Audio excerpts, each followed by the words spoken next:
I'm in Fond du Lac today, here with the fire department's engine 473, as Chief O'Leary shows us how easy it is for a brush fire to start right now and spread quickly. Rain, fitting for the first day of minicamp, given the stormy relationship right now between star Aaron Rodgers and the front office. This is a no-till drill, or planter, and it's one that farmers in Eau Claire County typically don't have access to. Giving me a tour of the new structures on site here, built by students at Northeast Wisconsin Technical College. I'm at Marilyn Drake's home in Fond du Lac. So these are the final steps up the Eagle Tower. This is the newest version of it. The old one was closed in 2015 because it wasn't safe. Ah, that sound. Baseball is back here at Fox City Stadium in Appleton. The building behind me is a bar, but it's so much more than a bar. It represents a community in Wisconsin and in Green Bay that feels they're being more represented today, but still not nearly enough. Lo Shu Lo meticulously prepares his work. The Green Bay artist is creating a mural he hopes will be perfect. This is actually my first time doing a mural project. Lo wants no crooked lines, nothing out of place. The entire project is meant to honor a community in many ways still struggling to find its place in society. Someone like me, being a queer person of color, coming to a town like Green Bay, it was very, very intimidating. Lo says he found a safe place at what will be home to his art, Napoli's Lounge and Grill on Cedar Street. It's Wisconsin's second longest running LGBTQ plus bar. Martha is a trans woman. She's helping Lo paint the mural of the progressive LGBTQ plus flag. I'm having a great time. Unbelievable. It feels so good to make this happen. Martha says she spent much of her life hiding her true self. She's no longer hiding thanks to naps. When I first started to come out, it was a terror to walk into a store, to buy women's clothing, whatever. Now there's much more openness. This has been a safe place.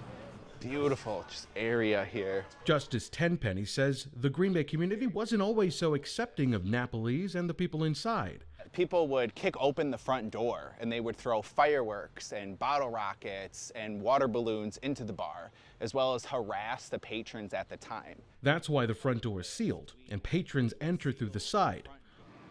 Lo says Napoli's still stands proud, giving him strength. Napoli's has done a lot for me personally.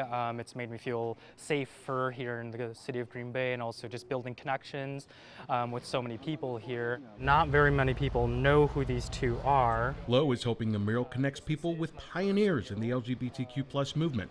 The faces outlined are of Marsha P. Johnson and Sylvia Rivera, trans women of color and advocates for fair treatment and acceptance in the 70s.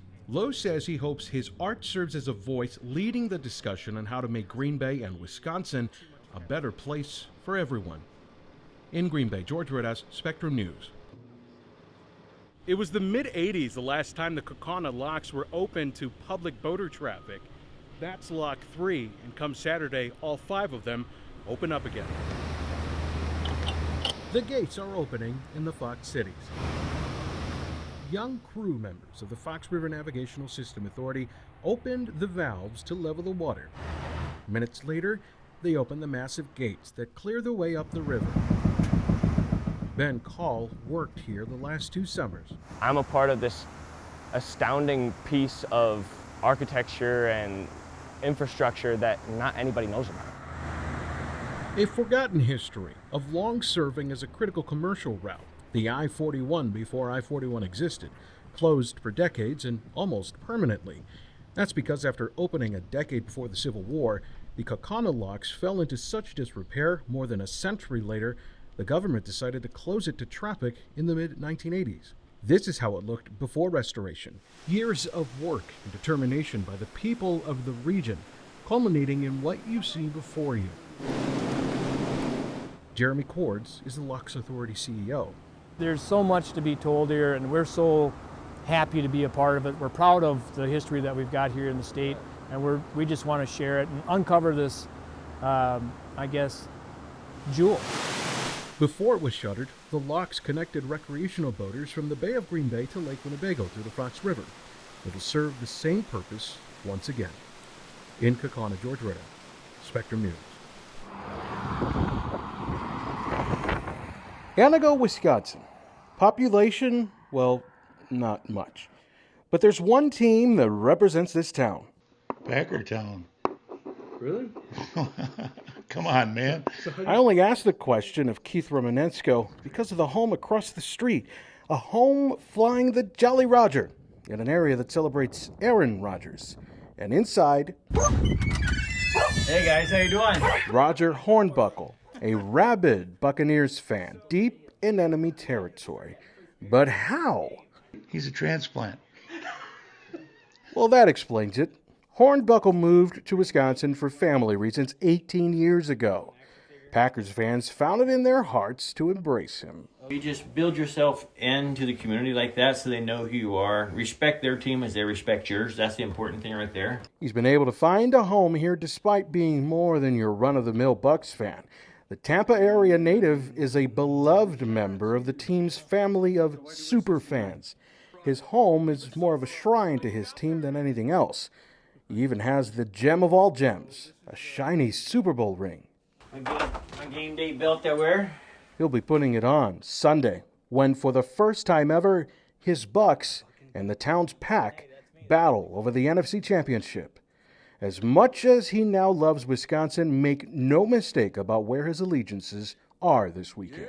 Woo! Championship, baby. It's all about the buck. Woo! He'll be a little outnumbered no matter where he watches the game. In Antigo, Jorge Rodas, Spectrum News. Woo! I'm on frozen Lake Winnebago with Don Herman and his crew. They're the guys you call to come out and pull your snowmobile or pickup out of the water when it falls through the ice. Their journey begins in Oshkosh, where Sunk Dive and Ice Service is headquartered. Ready to have some fun today? Don Herman and his crew of four then drive 20 minutes to Menasha to recover a snowmobile underneath the ice surface. They've pulled about a dozen vehicles out of the frozen lake so far this winter. Nothing's easy. Drew Clark nearly wears himself out, breaking down the ice shoves. Chopping ice so we can get the four-wheeler out. Now there's a clear path, and Herman can finally get gear out on the ice. We all hopped on and headed out. A couple hundred yards later, we started walking. Clark drilled holes every few steps to check the ice depth. They stop hauling equipment once the ice gets too thin. They'll tell you even the most experienced people can find themselves falling through at any moment. The ice is never safe. If you don't have a clue, stay off the ice. Well, we've hit that spot in the ice here on the lake where it's probably as far as we can take all the equipment. Now Don and his team are out there poking through the ice to actually try to locate that snowmobile. Once Don found the snowmobile, the crew started cutting holes in the ice and the path with the rope they'd used to pull it out. Seeing the snowmobile under the water reminds you how easily this accident could have been tragic. You know, most of them are accidents. People don't know the ice or they get turned around out on the ice. This was at night, but you can see they were going that way. They seen open water and then they turned to get out of it and they didn't make it. Herman says usually the mouth of the river is where there's always open water, no matter how much ice is farther out. He's pulled about 30 vehicles out of this area in 40 years. Herman says he loves this work. I must. It's been 41 years. After a couple hours of work, the crew is finally ready to pull the snowmobile to the surface. It comes out almost as easily as it went down. With that, a long morning is almost over. All that's left is heading back to shore, never forgetting you'll almost always walk away a loser when you test the ice. On Lake Winnebago, Jorge Rodas, Spectrum News. I've spoken to coaches, players, and parents today who say this year things are back to normal. Their season is as long as it used to be. Last year things were cut short because of COVID. Baseball is all about focus. Fisher Anderson has that locked down. That deep breath helps him slow everything and hone in on the pitch coming down the pike. He plays ball in De Pere. There's a full season ahead of him, unlike last year, which started later and with fewer games because of the pandemic. I was quarantined I think 5 times. Kind of got really bored. I felt lonely because I was at home by myself for 2 weeks. Now being at school and playing baseball at 2-3 days a week with my friends and family, I think is better.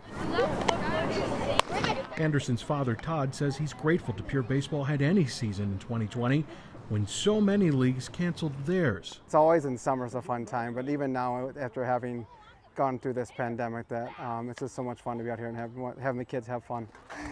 Their coach says kids who missed out last year are reconnecting with teammates, developing critical developmental skills. Any clubs and activities are hugely important for just the social growth of any kid. But baseball especially, there's just so much chatter and the kids are just having so much fun.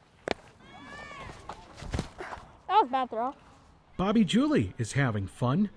She gets to see her grandkids play ball again after the pandemic robbed her of that joy last year.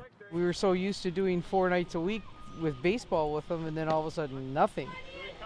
So this is nice to be able to do it again and get out and just enjoy. Fisher says he's just glad the pandemic is easing up, so he can go back to focusing on what makes him happiest. In De Pere, Jorge Rodas. Thanks. Spectrum News. Oneida Nation educators say every day they're fighting to preserve their culture, protect it, so that generations to come know the traditions and the language.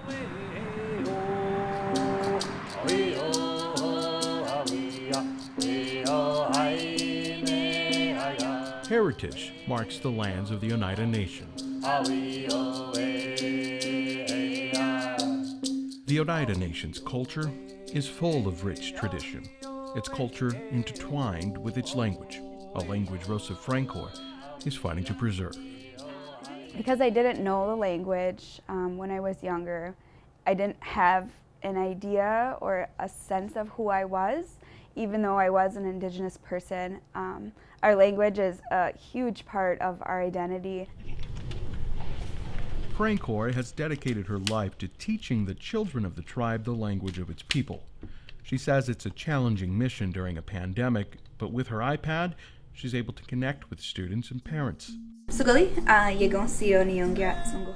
teared up when talking about the trauma of her people's history and the importance of passing the language along to future generations. So this is a really big part of who we are as Ungwehue people.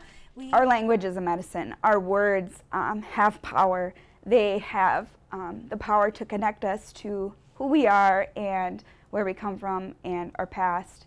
And that is really what we need to heal from a lot of this historical trauma. The pandemic caused even more trauma. The Centers for Disease Control and Prevention reports COVID-19 took the lives of many Native American elders throughout the U.S. With few Native speakers left, tribes say losing elders is akin to losing the language if they do nothing. Artley Skenador is principal. He says all cultural teachings are singularly focused. Those are the essential practices that give us confidence about what the future looks like. That wherever they go and whatever they do, their foundation's their identity. And that's our contribution today, is to widen that road of identity. Ungwehue is the Oneida language. Was, pack, was. So was is like go, and pack, we just say pack. Francor says her passion for heritage is what drives her. We're planting the seeds, and it's like a ripple effect. You know, one drop, it's gonna travel a long way. Carried on by the little ones, who will one day be like her, dedicated to preserving Oneida history forever. Jorge Rodas, Spectrum News.